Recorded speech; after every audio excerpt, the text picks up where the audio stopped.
Oscar Wilde की एक कथा है। रात का समय था और जीसस अकेले थे। उन्होंने दूर एक भव्य नगरी का प्राचीर देखा और उसकी ओर बढ़े। जब वह पास पहुंचे तो उन्होंने नगरी के अंतराल से आनंदमय पदचाप तथा प्रमुदित मुखों के हास और अनेक वीणाओं की उन्मत्त झंकार के शब्द सुने। उन्होंने मुख्य द्वार खटखटाया। द्वारपालों ने उनके लिए द्वार खोल दिए। उन्होंने देखा कि वह भवन स्फटिक का बना था और उसके सामने स्फटिक के सुंदर स्तंभ खड़े थे। स्तंभों पर फूलों के बंधनवार लटक रहे थे।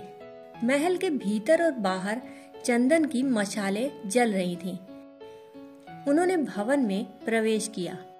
जब वह पद्म राग के सभा कक्ष और मरकत के सभा कक्ष से होते हुए भोज कक्ष में पहुंचे तो नील रक्ताब आसन पर एक व्यक्ति को लेटा पाया, जिसके बालों में गुलाब के फूल लगे थे और जिसके अधर मदिरा से लाल हो रहे थे। वह उसके पास गए और उसके कंधे पर हाथ रखकर बोला, मित्र, तुम्हारा जीने का यह कैसा ढंग है? क्या यही जीवन है? वह युवक उनकी ओर मुड़ा और उन्हें पहचान कर बोला, हे प्रभु, परंतु मैं तो पहले कोढ़ी था। तुमने ही तो मुझे स्वस्थ कर दिया। अब मैं इस जीवन का क्या करूं? इसे कैसे व्यतीत करूं? जीवन जीने का और कोई ढंग तो मैं जानता नहीं। उन्होंने उस भवन को त्याग दिया और सड़क पर लौट आए। वह थोड़ा उदास थे। उन्होंने ऐसी अपेक्षा न की थी। कुछ देर बाद उन्होंने एक स्त्री को देखा जिसका मुखड़ा तथा परिधान रंगीन थे और जिसके नुपुरों में मोती लगे थे। एक युवक उसका पीछा किसी शिकारी की तरह मंद गति से कर रहा था। युवक ने दोरंगी कमीज पहन रखी थी। स्त्री का मुख किसी मूर्ति की तरह सुंदर था और नवयुवक की आंखों में वासना की चमक थी। उन्होंने द्रुत गति से उसका पीछा किया और नवयुवक के हाथ पर हाथ रखकर कहा, मेरे भाई, तुम स्त्री की ओर क्यों देख रहे हो और इस तरह क्यों घूर रहे हो? आंखें क्या वासना के लिए बनाई गई हैं? आंखें क्या शूद्र को देखने के लिए बनाई गई हैं?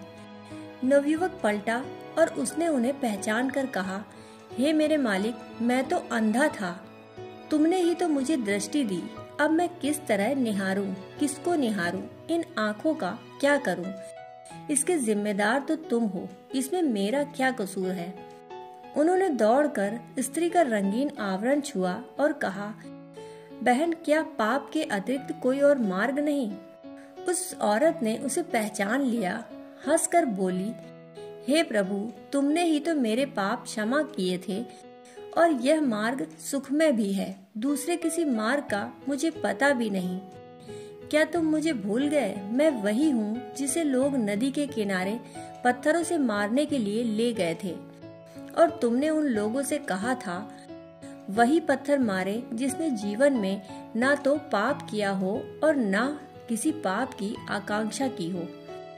फिर वे सारे लोग पत्थरों को छोड़कर चुपचाप चले गए, क्योंकि उनमें से कोई भी ऐसा न था जिसने पाप न किया हो और कोई भी ऐसा न था जिसने पाप के विचार मन में न लाए हों।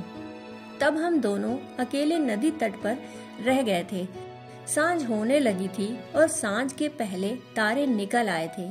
मैंने तुमसे कहा था, हे प्रभु, मेरे पापों का दंड दो, परंतु तुमने कहा था, मैं दंड देने वाला कौन हूँ? मैं तुम्हें क्षमा करता हूँ और तब से मैं ऐसे ही जी रही हूँ।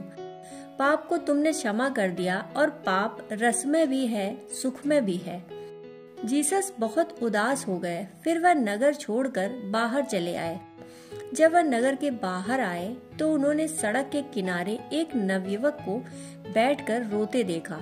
वह नवयुवक वृक्ष से रस्सी बांधकर आत्मघात की व्यवस्था कर रहा था।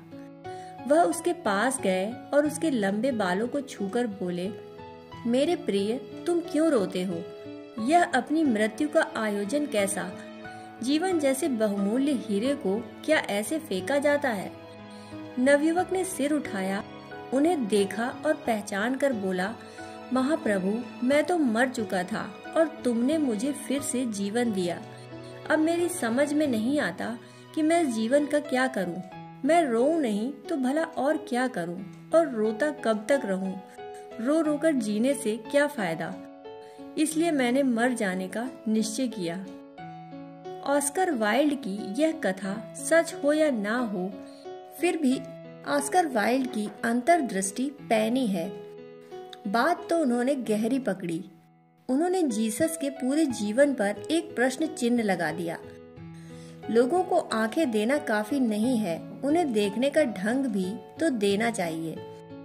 लोगों को जीवन देना काफी नहीं है, क्योंकि जीवन तो सबके पास है और प्रत्येक उसे गंवा रहा है। कुछ और लोगों को जीवन मिल जाएगा, वे भी यही करेंगे। ऑस्कर वाइल्ड की कथा बहुमूल्य है। यह जीसस के जीवन में घटी हो या ना घटी हो, परंतु हमारे जीवन में रोज घट रही है। परमात्मा ने जीवन दिया, और एक दिन जब परमात्मा हमसे पूछेगा कि मेरे भाई, तुमने जीवन का क्या किया, तो हम क्या कहेंगे? क्या हम आंखें उठा सकेंगे? शर्म से गड़ जाएंगे। जिंदगी तो ऐसे चली गई जैसे सपना हो। पकड़ में तो कुछ न आया, हाथ तो कोई संपदा न लगी, कोई शाश्वत सत्य तो उपलब्ध न हुआ। हाँ, धन मिला, पद मिला, प्रतिष्ठा मिली, परंतु सब पानी के बुलबुले थे, बने और फूट गए। इंद्रधनुष थे, दूर से बड़े सुहावने थे, पास गए तो कुछ भी न था। सब मृग मरीचिकाएं थी, दूर से बहुत प्रलोभन था, और जब पास आए तो सब सोना मिट्टी हो गया। दोस्तों, कहानी सुनने के लिए आपका बहुत बहुत आभार।